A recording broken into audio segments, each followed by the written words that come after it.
1974 में इंद्रप्रस्थ कॉलेज में आपने, इंदिरा जी ने ये भाषण किया था, और इसलिए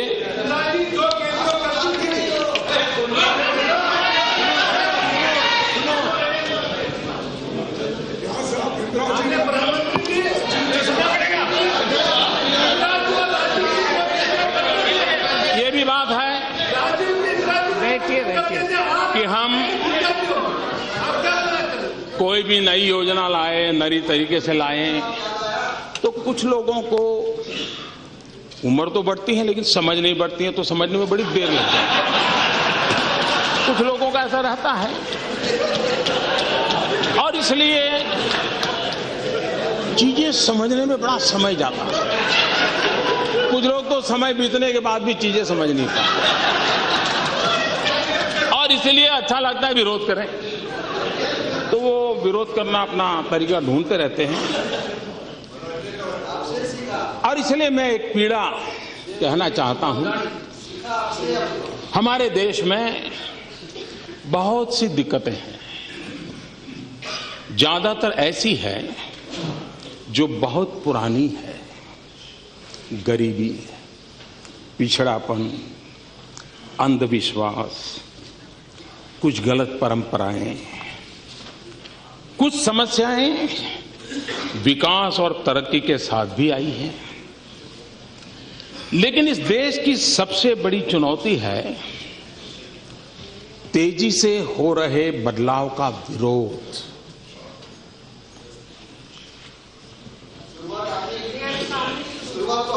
ये विरोध पढ़े लिखा तबका भी बहुत मुखर तरीके से करता है। जैसे ही कोई खास काम आगे बढ़ता है, 100 कारण बताए जाने लगते हैं कि ये काम क्यों नहीं करना चाहिए। मुझे लगता है कि एक मजबूत और ऊंची दीवार ने हम सबको चारों तरफ से घेर के रखा है। कितनी सटीक बात है। ये 1968 में इंदिरा गांधी ने कही थी।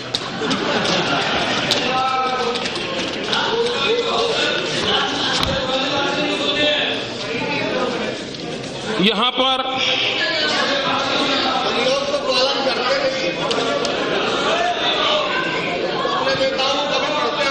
पर कोई भी बात आई तो ये कहा जाता है कि ये तो हमारे समय का है, ये तो हमारी देन है। कुछ बातें ऐसी हैं जो आप ही की तो देन है। अब हमने एक अभियान चलाया स्कूलों में टॉयलेट बनाने का। अब आपकी बात सही है कि मोदी जी, अगर हमने हमारे कार्यकाल में सभी स्कूलों में टॉयलेट बना दिए होते तो तुम क्या करते? ये तो हमने नहीं बनाए, इसलिए तुमने 4 लाख बनाए। ये आप ही की तो देन है।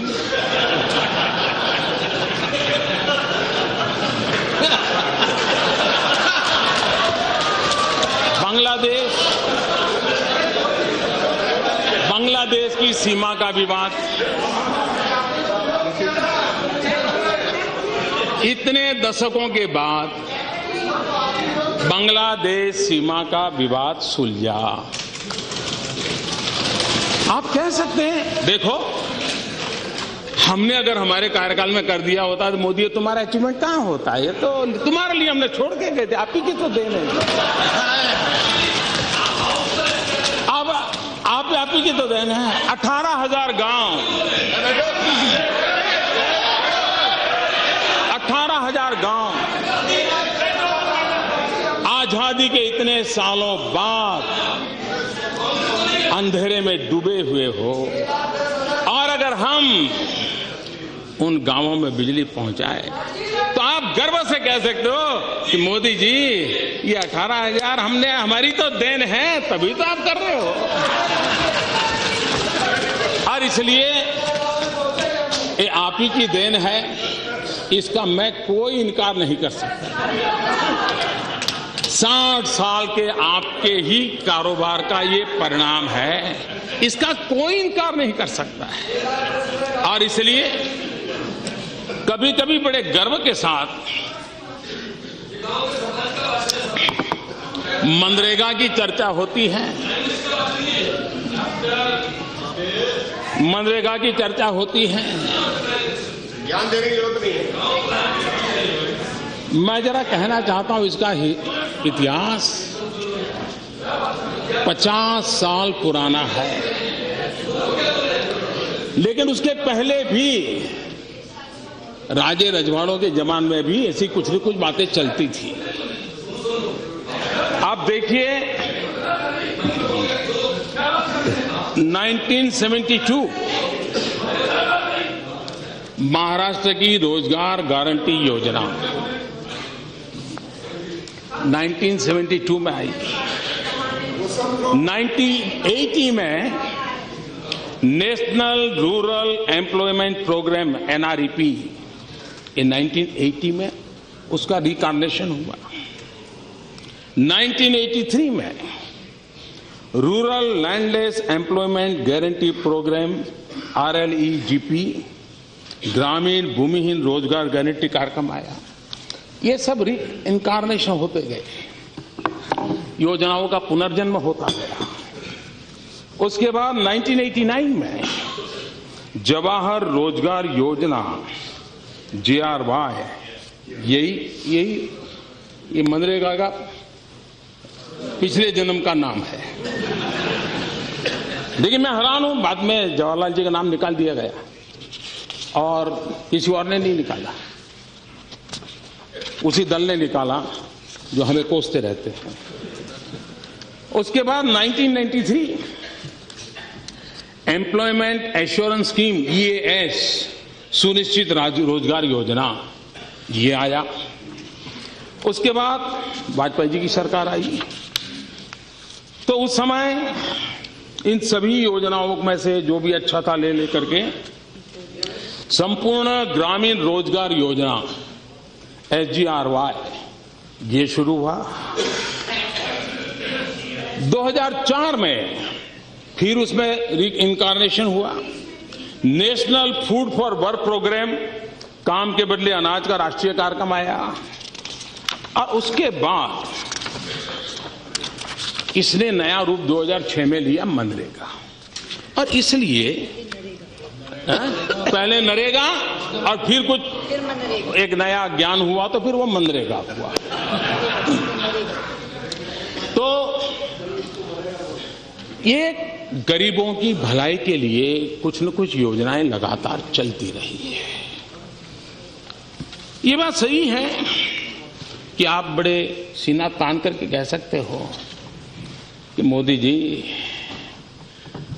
चुनाव में भाषण करना अलग चीज है, तुम कहते हो गरीबी हटाओगे, लेकिन तुम्हें मालूम नहीं हम कौन है। अरे हमने गरीबी की जड़ें इतनी जमा दी हैं, इतनी जमा दी है। मोदी तुम उखड़ जाओगे लेकिन इसे उखाड़ नहीं पाओगे। ये बात सही है कि मुझे यहां आने के बाद पता चला कि इतनी जड़ें जमाई है आपने, इतनी जड़ें जमाई है आपने। और इसलिए मैंने पिछली बार भी कहा था, इस बात का कोई इनकार नहीं करेगा कि इस देश के 60 साल के कार्यकाल में अगर हम गरीबों का भला कर पाए होते तो आज मेरे देश के गरीबों को मिट्टी उठाने के लिए, गड्ढा खोदने के लिए मजबूर नहीं होना पड़ा। ये हमारा सफलता का स्मारक नहीं है, ये हम सबको स्वीकार करना होगा। और इसलिए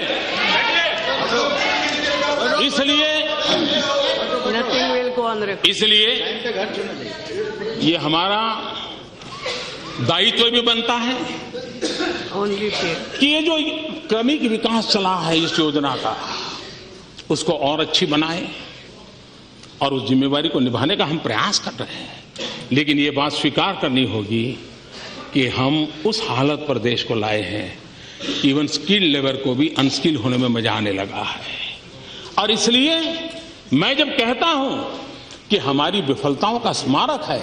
इसका मतलब यही है कि गरीबी न होती तो इस नरेगा या मनरेगा की जरूरत नहीं होती। लेकिन ये सच्चाई है और मैंने आकर के देखा कि ऐसी गरीबी की जड़ों को जमा दिया गया है कि उसको उखाड़ फेंकने के लिए मुझे भारी मेहनत करनी पड़ रही है। और उसके लिए हम अभी जो फिलहाल जो योजना चली है उसमें जो कमियां है उन कमियों को कैसे दूर करना, उसकी दिशा में हम प्रयास कर रहे हैं। मैं आज आदरणीय खड़गे जी ने कहा था कि मनरेगा में भ्रष्टाचार बहुत है। मैं आपके साथ 1000% सहमत हूं। मुझे इसका कोई विरोध नहीं है। आप 2012 के सीएजी की रिपोर्ट को देख लीजिए, क्या ऑब्जर्वेशन किए हैं, कैसे भ्रष्टाचार ने इसके साथ जड़ें जमा दी हैं, कैसे गरीबों के नाम पर रुपये लूटे जा रहे हैं, इसकी उसमें चर्चा है। 2012 के सीएजी रिपोर्ट में चर्चा है। और इसलिए हमने उसमें से कुछ सीखने का प्रयास किया है और हम बहुत कुछ सीखना चाहते हैं और सीखने का प्रयास करके उसमें जो चीजें थी उसमें से बाहर निकाल करके फुल प्रूफ कैसे बने, जरूरतमंदों को कैसे मिले, उस पर काम करेंगे। सीएजी ने एक बहुत बड़ा ऑब्जर्वेशन किया है और वो चौंकाने वाला है। हमारे देश में जिन राज्यों को हम गरीबों की श्रेणी में गिनते हैं, जहां गरीबों की संख्या ज्यादा है, सीएजी ने लिखा है कि जहां गरीबों की संख्या कम है और कुल मिलाकर के शासन व्यवस्था थोड़ी सुचारू रूप से चली है, ऐसे राज्यों में नरेगा का मनरेगा का मैक्सिमम उपयोग हुआ है। लेकिन जहां सचमुच में गरीबी है, जहां सबसे ज्यादा जरूरत है, वहां इसका कम से कम उपयोग हुआ है। मतलब ये गरीबों को टारगेट करके पहुंचाने में हम उतने सफल नहीं हुए हैं। और इसलिए हमारी दायित्व बनता है कि हम इसको और अधिक परफेक्ट कैसे बनाएं, ताकि जिन राज्यों में गरीबों की संख्या की मात्रा ज्यादा है, जिस राज्यों की गरीबी ज्यादा है, ये उस तरफ कैसे जाए। समृद्ध राज्यों की क्षमता है इन सारी चीजों को व्यवस्था में पहले हमने उस दिशा में हमने कोशिश की है कि ऐसे राज्यों को ये कैसे पहुंचे। हमने जैम योजना के साथ जनधन, आधार एंड मोबाइल, ये पैसे डायरेक्ट बेनिफिशियरी को पाए, उसकी दिशा में बड़ा अभियान चलाया है। तो उसके कारण बिचौलियों की संख्या नष्ट करने में शायद हमें सफलता मिलेगी। और इसलिए मैं समझता हूं कि ये जिस मनरेगा का हम इतनी बड़ी तारीफ करते हैं, सीएजी ने कहा है कि 7 साल के बाद भी 5 राज्य ऐसे थे जिन्होंने रूल्स भी नहीं बनाए।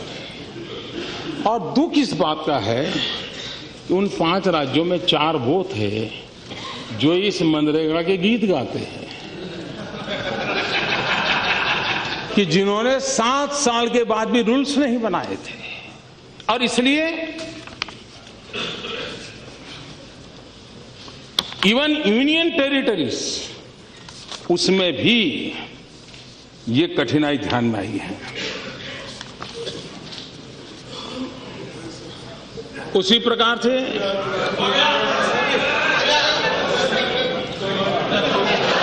8 राज्यों में 4 ब्लॉक,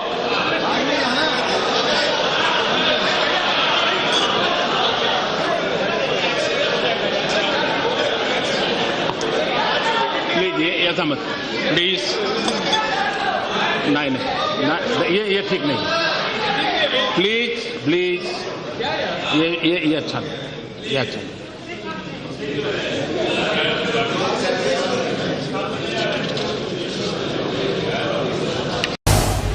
झी 24 तास रहा एक पाऊल पुढे।